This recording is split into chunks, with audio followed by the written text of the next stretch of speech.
Isaías 9. 7. O príncipe da paz. Mas a aflição dos que estiverem sofrendo vai acabar. No passado, Deus humilhou a terra das tribos de Zebulon e de Naftali.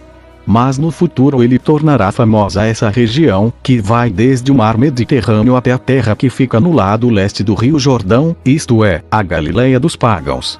O povo que andava na escuridão viu uma forte luz. A luz brilhou sobre os que viviam nas trevas. Tu, ó Deus, aumentaste esse povo e lhe deste muita felicidade. Eles se alegram pelo que tens feito, como se alegram os que fazem as colheitas ou como os que repartem as riquezas tomadas na guerra. Tu arrebentaste as suas correntes de escravos, quebraste o bastão com que eram castigados. Acabaste com o inimigo que os dominava, assim como no passado acabaste com os midianitas. As botas barulhentas dos soldados e todas as suas roupas sujas de sangue serão completamente destruídas pelo fogo. Pois já nasceu uma criança, Deus nos mandou um menino que será o nosso rei.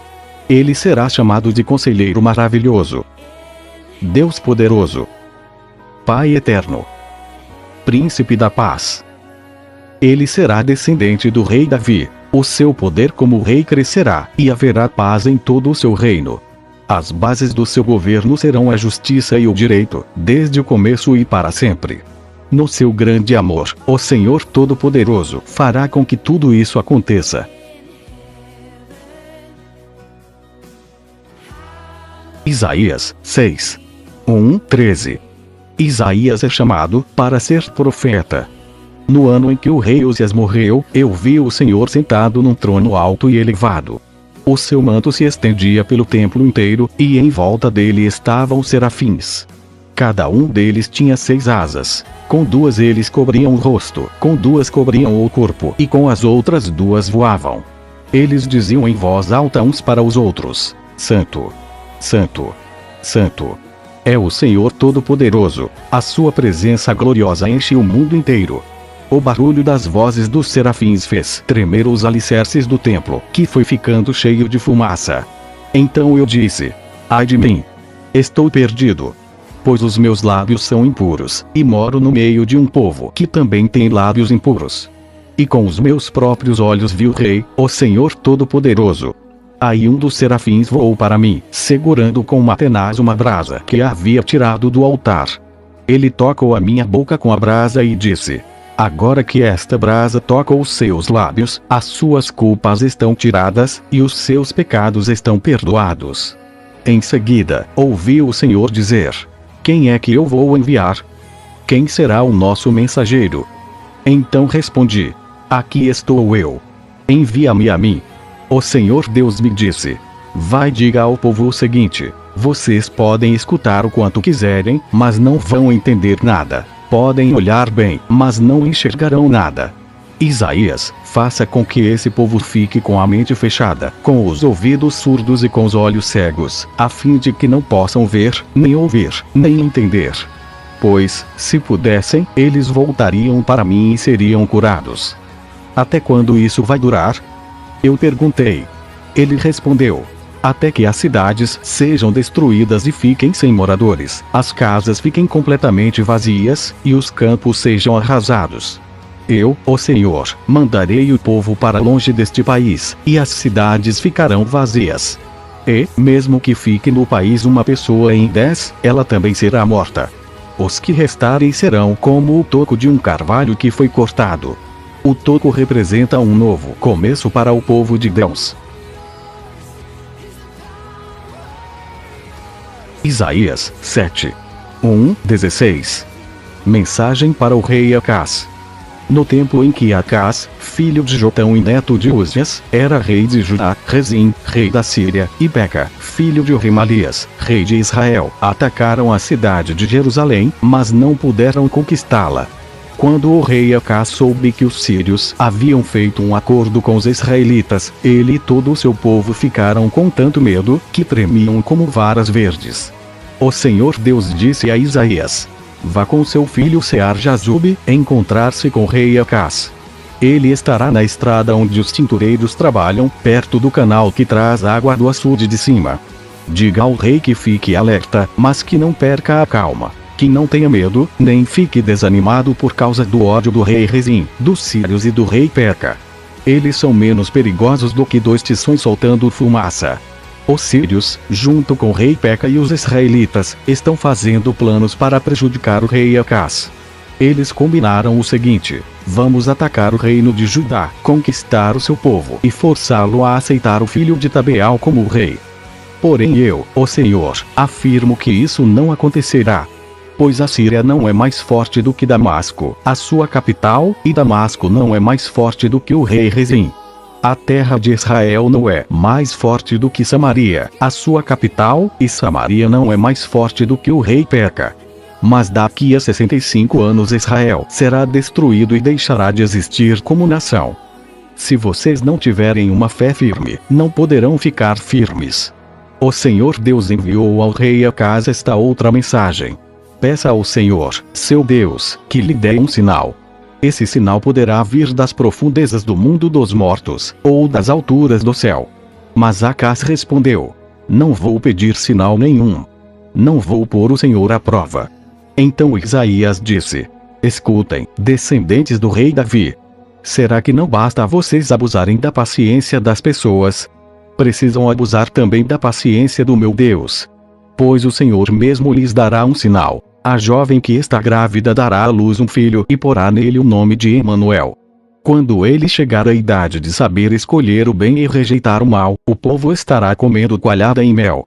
Mas, mesmo antes desse tempo, ó rei Acás, as terras daqueles dois reis que lhe causaram tanto medo ficarão completamente abandonadas. Isaías 8. 1-4. O Senhor Deus me disse: pegue uma tabuleta grande e escreva nela, em letras bem grandes, o seguinte: Maer, Salal, Asbaz. E procure 2 homens de confiança, isto é, o sacerdote Urias e Zacarias, filho de Jeberequias, para servirem de testemunhas.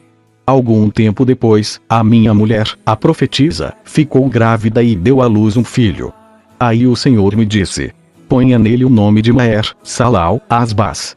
Pois, antes que ele aprenda a dizer papai ou mamãe, o rei da Síria levará embora todas as riquezas de Damasco e de Samaria. Isaías 9. 8-21. Deus anuncia que vai castigar o povo de Israel, os descendentes de Jacó. Todo o povo de Israel e todos os moradores de Samaria sabem o que ele vai fazer.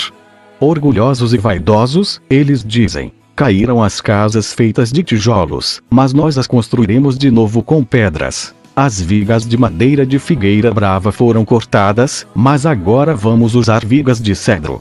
Por isso, o Senhor atiça os inimigos deles e manda que os ataquem. A Síria, a leste, e a Filisteia, a oeste, abriram a sua boca para devorar o povo de Israel. Mesmo assim a ira de Deus não passou, a sua mão continua levantada para castigar. O Senhor Todo-Poderoso castigou o seu povo, mas eles não se arrependeram, não voltaram para Deus. Portanto, num dia só, o Senhor vai cortar a cabeça e o rabo do reino de Israel, como se faz com um animal. Vai derrubar as palmeiras e os juncos. Os mais velhos e os mais respeitados são a cabeça. Os profetas que anunciam mentiras são o rabo. As autoridades guiaram o povo por caminhos errados, e por isso o povo anda perdido. Portanto, o Senhor não terá pena dos jovens, nem terá compaixão dos órfãos e das viúvas. Pois ninguém crê em Deus. Todos são maus e falam tolices. Mesmo assim, a ira de Deus não passou. A sua mão continua levantada para castigar. A maldade do povo queima como o fogo que destrói o mato e os espinheiros. É como um incêndio na floresta, que faz subir nuvens de fumaça. O Senhor Todo-Poderoso está irado, e por isso a terra está sendo queimada, e o povo está sendo destruído. Ninguém tem pena dos outros.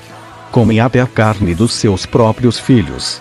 Cada um devora a comida que consegue arranjar, mas assim mesmo continua com fome. O povo da tribo de Manassés ataca o de Efraim, o povo da tribo de Efraim ataca o de Manassés, e os dois juntos atacam o povo de Judá. Mesmo assim, a ira de Deus não passou, a sua mão continua levantada para castigar.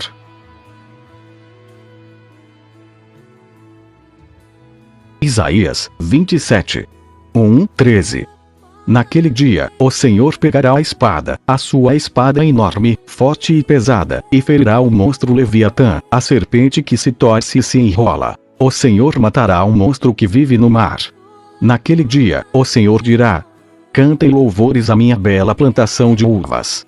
Eu cuido dela e sempre a rego. Eu a vijo, de dia e de noite para que ninguém a estrague.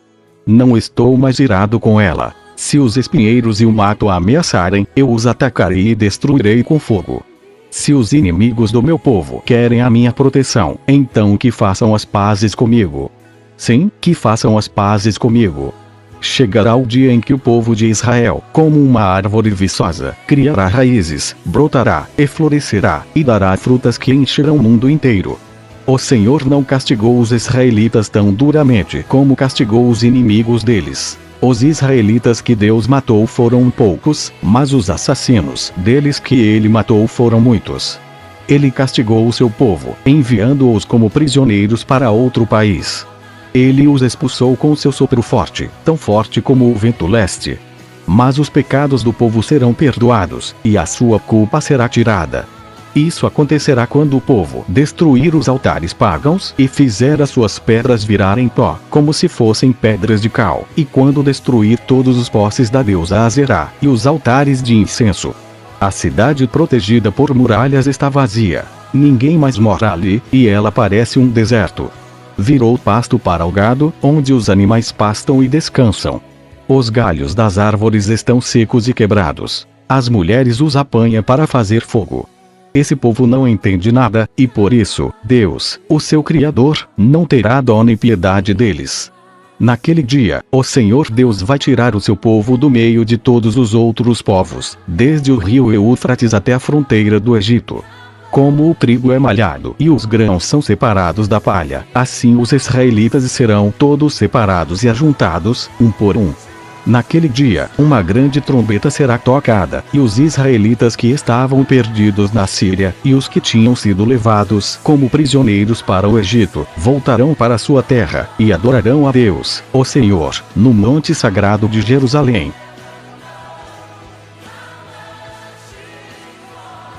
Isaías 30.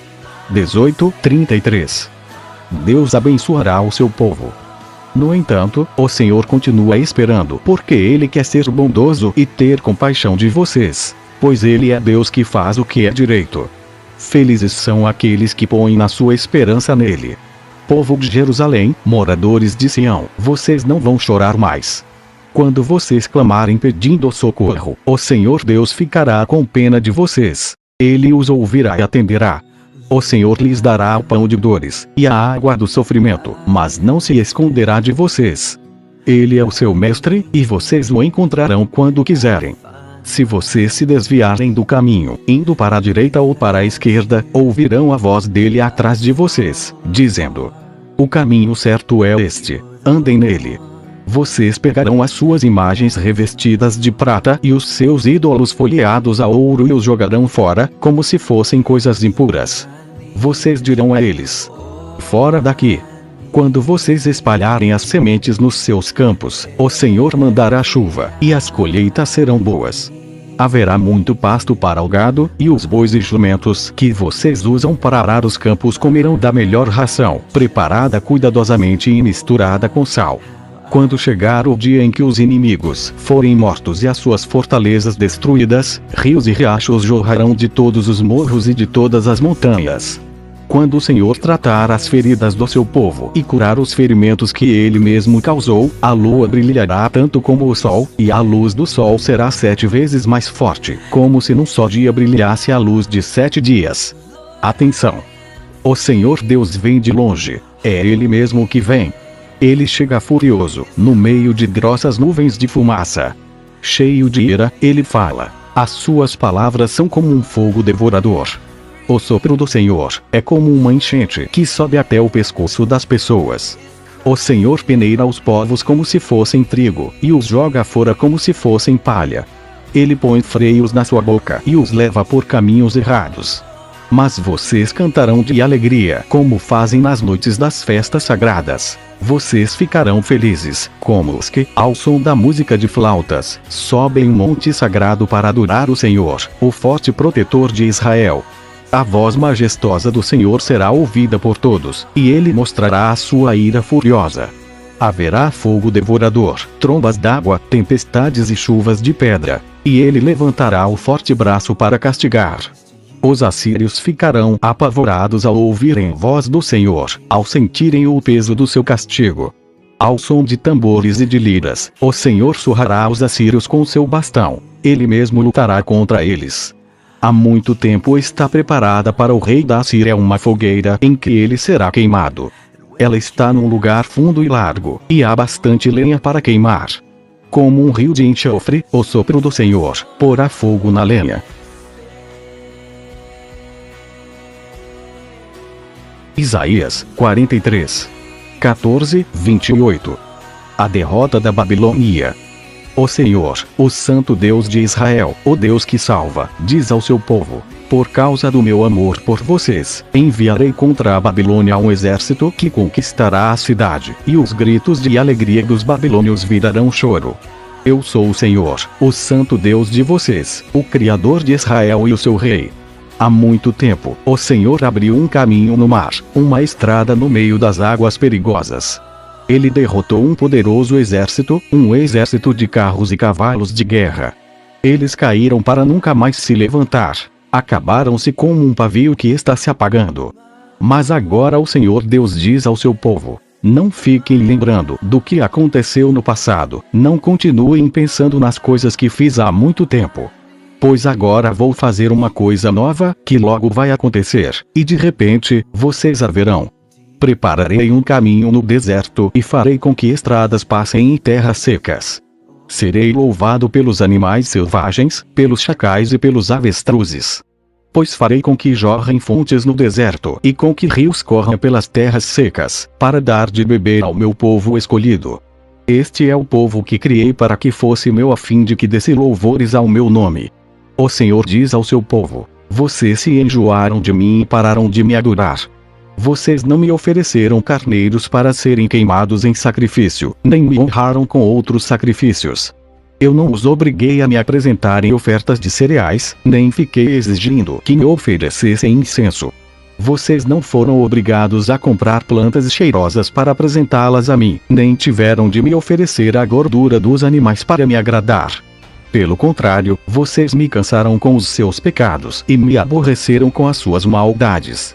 Mas eu mesmo, sou o seu Deus e por isso perdoo os seus pecados e os esqueço. Meu povo, se você tem uma causa contra mim, vamos juntos ao tribunal. Apresente as suas provas, e veremos se você tem razão. O pai da sua raça pecou, os seus profetas também pecaram contra mim, e as suas autoridades profanaram o meu templo. Por isso, eu deixei que Israel fosse destruído, deixei que o meu próprio povo fosse humilhado. Isaías 59, 1:8. Vocês estão pensando que o Senhor perdeu a força e não pode nos salvar. Ou pensam que ele está surdo e não pode nos ouvir. Pois são os pecados de vocês que os separam do seu Deus, são as suas maldades que fazem com que ele se esconda de vocês, e não atenda às suas orações. Vocês têm as mãos manchadas de sangue e os dedos sujos de crimes. Vocês só sabem contar mentiras, e os seus lábios estão sempre dizendo coisas que não prestam. Não é para procurar a justiça que vão ao tribunal. E ninguém diz a verdade ao juiz. Todos confiam em mentiras e falsidades. Inventam maldades e praticam crimes. Os seus planos perversos são como os ovos de uma cobra venenosa. Quem come os ovos morre, e se um se quebra, dele sai outra cobra venenosa. Os seus planos não prestam para nada. Parecem teias de aranha. Elas não servem para fazer roupa, e ninguém pode se vestir com elas. Tudo que vocês fazem é mal, todas as suas ações são criminosas. Vocês correm para fazer o que é errado e se apressam para matar pessoas inocentes. Vocês pensam somente em maltratar os outros, e por onde passam, deixam a destruição e a desgraça. Não conhecem o caminho da paz, e todas as suas ações são injustas. Vocês preferem seguir caminhos errados, e por isso não têm segurança. Amém.